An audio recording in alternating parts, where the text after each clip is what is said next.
the congressional elements that made the Taft-Hartley law are allowed to remain in power, and if these elements are further encouraged by the election of a Republican president, you men of labor can expect to be hit by a steady barrage of body blows.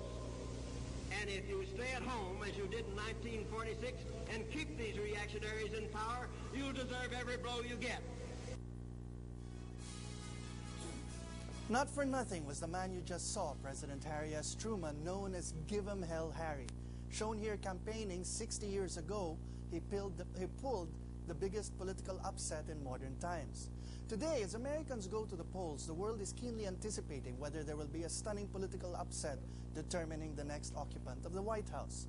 Tonight, The Explainer's American Election Eve Special. I'm Manolo, Quezon.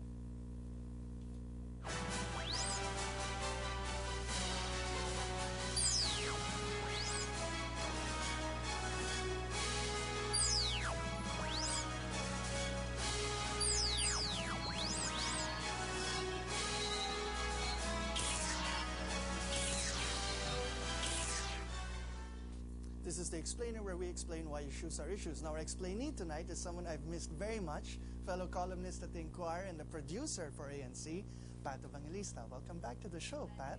And I hope you'll be coming back more often. I promise. Okay, that's good. Now, Pat, as we prepare to go through the sort of a time and motion study of what will be happening in the United States over the next few hours, perhaps you'd like to invite our audience to weigh in with their discussion, not just on the links you're about to read, but also on Plurk, because we have a Plurk account. It's MLQ3, and you can post your questions there as the show goes along. So would you like to invite everyone to join in our discussion? If you want to join in our discussion, all you have to do is text REACT space X space your name and your question or reaction and send to 2366 for Globe and Sun and 231 for Smart. Or you can log on to www.the-explainer.com.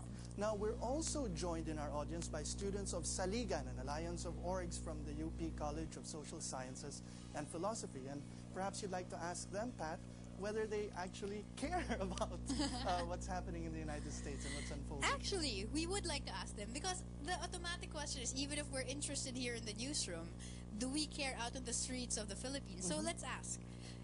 Para sa'yo ba, do you care about the United States elections? Yes. Why do you care? Kasi, Bakit ka may pakialam? Yun, kasi nga yung United States elections, kasi kung ano magiging resulta nun, malaking epekto talaga sa Pilipinas. Ano yung epekto sa Pilipinas? Kasi given na magpapatupad ng mga policies yung bagong presidente, malaki yung effect nun sa Pilipinas na nag-export ng labor sa US, ng produkto. Hindi dahil imperialist ang Amerika? Largely because imperialist ang Amerika. UP so like talaga! UP fight, Manolo! Alright, go on. So, as we prepare to watch the unfolding of the imperialist election ritual, what to watch out for in the remaining hours of an election that promises to be historic in more ways than one is what we'll tackle after this. Welcome back. You know, Pat, I'd like to begin with this brief commercial.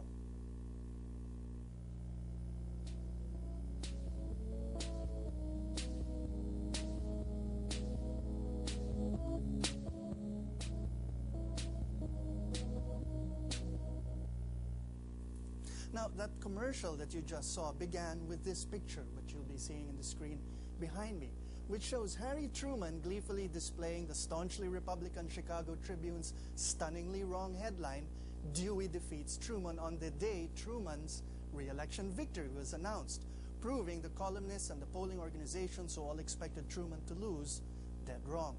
Now, Truman's Election Day upset has come to represent a quadrennial nightmare for media organizations.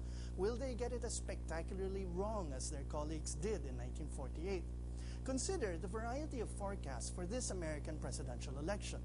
Now, these screen caps that we're going to be showing you are themselves 2 days old, but they give you a snapshot of where things stood as the American presidential campaign wrapped up. Politico.com's electoral map, which you see behind me, forecast 353 electoral votes for Barack Obama and 132 for John McCain. Now, recall from our show on the Electoral College that you need 270 electoral votes to be elected president. Now, votefromabroad.org also foresaw 353 electoral votes for Obama, but realclearpolitics.com sees a tighter race, 278 electoral votes for Obama and 132 electoral votes for McCain. But all three, and they're just three of many such forecasts, only focus on what their surveys consider pretty certain outcomes for certain states. But they can't or won't make a call for the battleground states and their electoral votes. So going back to the maps we just showed you, Politico.com goes as far as parceling out the swing states as follows: 119 electoral votes for Obama and 22 for McCain. But Real Clear Politics simply says 128 electoral votes are a toss-up, meaning they can go either way for either candidate, while VoteFromAbroad.com puts it differently, declaring 42 electoral votes as barely in the Democratic camp. Those are the light blue states that you see here. And 53 barely in the Republican camps. Those are the sort of pink states that you see here. So let's just look at two battleground states that proved crucial in the two Bush victories in 2000 and 2004. First, Florida with its harvest of 27 electoral votes, and Ohio with its 20 electoral votes. Now, Florida, if you remember, was the clincher for the Bush-Gore face-off, while Ohio, which went Republican in 2000 and 2004, is a state the pundits say is necessary for any Republican to win the White House. Now, Real Clear Politics marks Ohio as gray. You'll see that over here in the middle. And it marks Florida down here as gray too. Now, both Politico.com and VoteFromAbroad.org mark Florida, on the other hand, as barely in the Democratic camp, while marking Ohio as slightly stronger in the Democratic camp. But in either case, not a sure thing for the Democrats, unlike, say, New York, which you see over here, or California.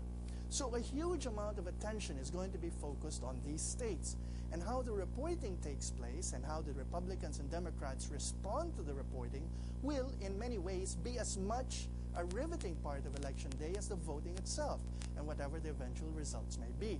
At the back of every politician, pundit, and pollster's mind will be the nagging question of whether we're going to see a repeat of the press boo-boo on Truman, or, conversely, media being so conservative that they'll miss out predicting a landslide victory on the scale, let's say, of Franklin D. Roosevelt's 1936 sweep. So here's the timeline as reported by the Philippine Daily Inquirer. Starting lunchtime today, this is what's been going on. At 1 p.m., Election Day kicked off in Hart's location and Dixville Notch, two tiny towns in northeastern New Hampshire. As you can see, the surveys had Obama leading, and the reports which already came out on the cable news network said that, in truth, Obama swept at least one of those towns. Now, as this program began at 6 p.m. our time, several polling districts opened in Vermont. And by the time we wrap up tonight's live broadcast, the rest of the eastern seaboard states' precincts would have opened for voting. Now, as you can see, all the surveys indicate an Obama landslide in Vermont. Now, polls will then open between 9 and 11 p.m. tonight, our time, from the east to the Midwest to the west, as each of America's 4 time zones hits the opening hours of 6 to 7 a.m. Now, much of the East consists of solidly blue states, but as you enter the Midwest and then the South, the red states will start flexing their political muscle. By midnight tonight, the polls will take place in overwhelmingly red Alaska. And finally, at 1 a.m. Wednesday morning, our time, the polls will open in overwhelmingly blue Hawaii. Now, voting will end in the eastern states between 8 to 10 a.m. on Wednesday morning, our time, although voting hours can be extended if turnout is high, and we'll be going into the significance of high turnout during the interview portion of our show. Now, tomorrow, our time, the initial reports will start rolling in as the precincts close and each state tabulates and reports the results. The first to report, again according to the Philippine Daily Inquirer, will be normally red, but this year a toss-up state, Indiana, and apparently safely red Kentucky at 7 a.m. Manila time on Wednesday. Now, the last state to report its results will be Alaska, where Sarah Palin is from, at 1 p.m. Manila time, also on Wednesday. So if you're keen on how this turns out, you might get indigestion tomorrow afternoon. Now, if you visualize it on the electoral maps up online, you can foresee a couple of things happening. And here's a map of the United States.